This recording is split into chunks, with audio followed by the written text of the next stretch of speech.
All, hope you all are well. तो चलिए आज का क्वेश्चन डिस्कस करते हैं एंड अपनी अंडरस्टैंडिंग इस पे क्लियर करते हैं। तो क्वेश्चन क्या दिया हुआ है देखिए, हमको बोल रहा है a hot plate of an electric oven connected to a 220 volt line has two resistance coils A and B each of 24 ohm resistance which may be used separately or which may be used in series or which may be used in parallel। फिर हमको पूछा है what are the currents in the three cases, तीनों cases में current कितना आएगा। तो एक बार क्वेश्चन को थोड़ा सा हम लोग क्या करते हैं, बिट साइज करते हैं। देखिए सबसे पहले आपको दिया हुआ है कि hot plate of an electric oven connected to a 220 volt line. तो हमारा वोल्टेज कितना दे दिया हुआ है, voltage is equal to 220 volt line में हमारा कनेक्ट हुआ है। फिर बोला है उसका दो रेजिस्टेंस कॉइल है, रेजिस्टेंस कॉइल ए और रेजिस्टेंस कॉइल बी, और दोनों का रेजिस्टेंस कितना है 24 ओम। तो आपके पास दो कॉइल है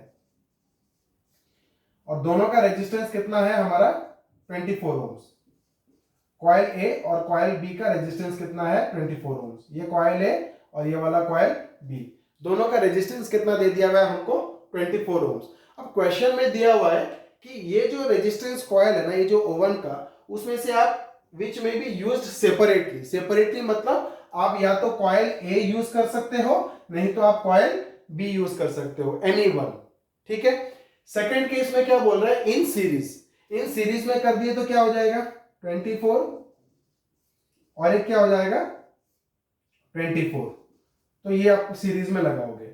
और थर्ड केस क्या बोल रहा है, इन पैरेलल। थर्ड केस क्या बोल रहा है, इन पैरेलल। तो पहला केस में क्या हो गया, ए नहीं तो बी, ए नहीं तो बी और में। सेकेंड केस में क्या हो गया सीरीज, और थर्ड केस में क्या बोल रहा है पैरेलल। कॉइल ए और कॉइल बी को पैरेलल में लगाना है।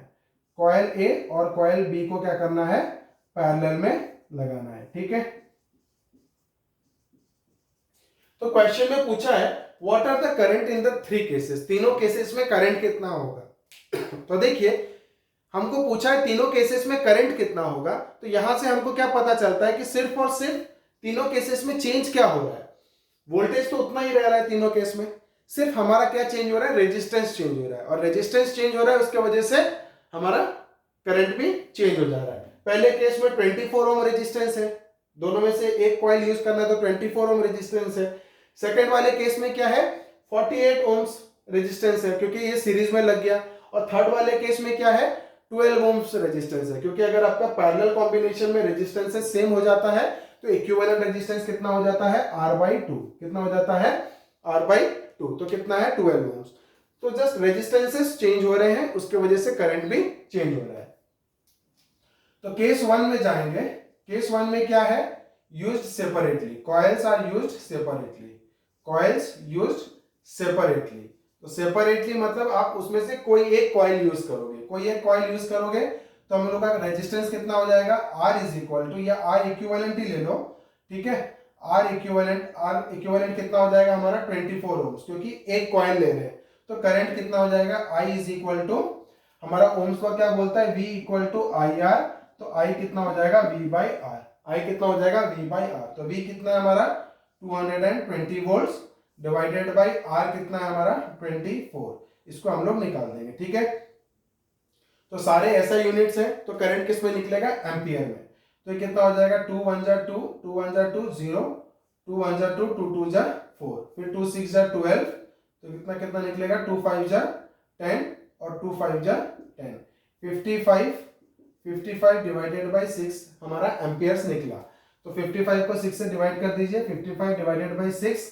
ओके, तो कितना हो जाएगा देखिए 6 8 जा 48, 6 9 जा 54, 6 9 जा 54, 5 से 4 गया 1 पॉइंट आ जाएगा।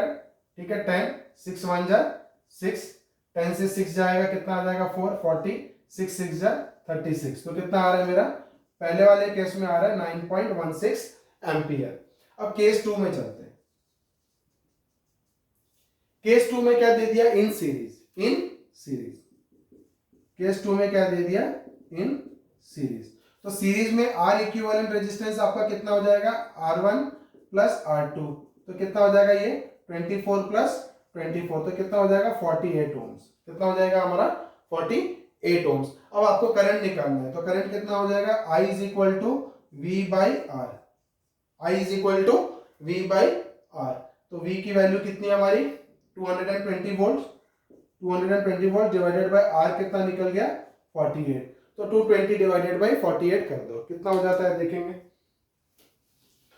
तो 220 डिवाइडेड बाय अपने को कितना करना है 48, सो 220 डिवाइडेड बाय 48, तो पहले इसको थोड़ा छोटा कर दीजिए 48, तो कितना हो जाएगा देखिए 2 2 जा 4, 2 4 जा 8, 2 1 1 0, फिर 2 1 जा 2, 2 2 जा 4, तो कितना हो जाएगा 55, 55 बाई 12 कितना हो रहा है ये 55 बाई 12, 55 बाई 12, तो 55 बाई 6 हमारा कितना आता है 9.16 बाई 12, मतलब 9.16 को हम लोग और एक 2 से डिवाइड कर देंगे तो आ जाएगा, तो 9.16 डिवाइडेड बाई 2 कर दीजिए, तो कितना हो जाएगा 2 4 जा 8, ठीक है, 2 5 जा 10, 2 5 जा 10, ठीक है, 2 4 जा 8 11, 2 5 जा 10, 2 8 जा 16, 2 8 जा 16, तो यहाँ पर पॉइंट आ जाएगा 4.58 एम्पियर्स, 4.58 एम्पियर्स। तो केस 2 में कितना आ गया 4.58 एम्पियर्स। अब हम चलेंगे केस 3 में। केस 3 में देखिए, केस 3 में क्या किया है, resistors are connected in parallel, coils are connected in parallel, तो केस 3 में क्या है इन पैरेलल, इन पैरेलल, तो जब हम पैरेलल में लगाएंगे तो R इक्विवेलेंट कितना हो जाएगा R/2, कितना हो जाएगा R/2, तो कितना हो जाएगा 24/2, तो it will be 12 ohms, it will be 12 ohms। अब I कितना हो जाएगा, I is equal to V/R, V/R, V/R, ठीक है, तो V/R कितना हो जाएगा, V हमारा दिया 220 volt, 220 volt divided by R equivalent कितना आ गया हमारा 12, तो I कितना हो जाएगा देखिए 220 डिवाइडेड बाई 12 करना है आपको, कितना 220 डिवाइडेड बाई 12, तो 2 6 जा 12, 2 1 जा 2, 2 1 जा 2 0, 2 3 जा 6, तो कितना हो जाता है 2 5 जा 10, 2 5 जा 10, 55/3, 55/3, ठीक है, तो 55/3 आप कर दो, कितना हो जा रहा है हमारा, यहाँ से भी आप निकाल सकते हो, 55/6 है आपके पास, तो आपको 55/3 निकालना है, तो इसमें कितना मल्टीप्लाई करना पड़ेगा इंटू 2, कितना मल्टीप्लाई करना पड़ेगा इंटू 2, तो 2 3 जा 6 कट जाएगा, 55/3 आ जाएगा, तो 9.16 में 2 मल्टीप्लाई कर दीजिए, तो कितना हो जाएगा 9.16 इंटू 2, 2 6 जा 12, 2 1, 2 1 जा 2 3, 2 9 जा 18, तो कितना हो जाएगा ये 18.32 एम्पियर्स, 18.32 एम्पियर्स। तो सिंपल सी बात है, क्या है देखिए, पहले रेजिस्टेंस था कितना 24 ओम्स, सेकंड में रेजिस्टेंस बढ़ गया, सेकंड में क्या होगा रेजिस्टेंस बढ़ गया, तो हमारा क्या होता है देखिए V is equal to IR होता है, ठीक है, रेजिस्टेंस आपका बढ़ गया, ठीक है, वोल्टेज कांस्टेंट है, वोल्टेज कांस्टेंट है, तो रेजिस्टेंस बढ़ गया तो करंट को क्या होना पड़ेगा कम होना पड़ेगा, करंट को क्या होना पड़ेगा कम होना पड़ेगा। तो देखिए पहले करंट था 9.16 एम्पियर, जब रेजिस्टेंस बढ़ गया तो करंट क्या हो गया कम हो गया, ओके, जब रेजिस्टेंस कम हो जाएगा, जब रेजिस्टेंस कम हो जाएगा, V तो कांस्टेंट है, तो करंट को क्या करना पड़ेगा बढ़ना पड़ेगा, तो जब रेजिस्टेंस कम हो गया मतलब 12 ओम्स हो गया, रेजिस्टेंस कम हो गया 12 ओम्स हो गया, तो करंट क्या हो गया बढ़ गया। तो आज के वीडियो में इतना ही, हमने और कुछ आगे के वीडियो में हमारा कुछ इंटरेस्टिंग क्वेश्चंस आपके लिए लेके आएंगे और आपकी अंडरस्टैंडिंग उस पर क्लियर करेंगे। Thank you.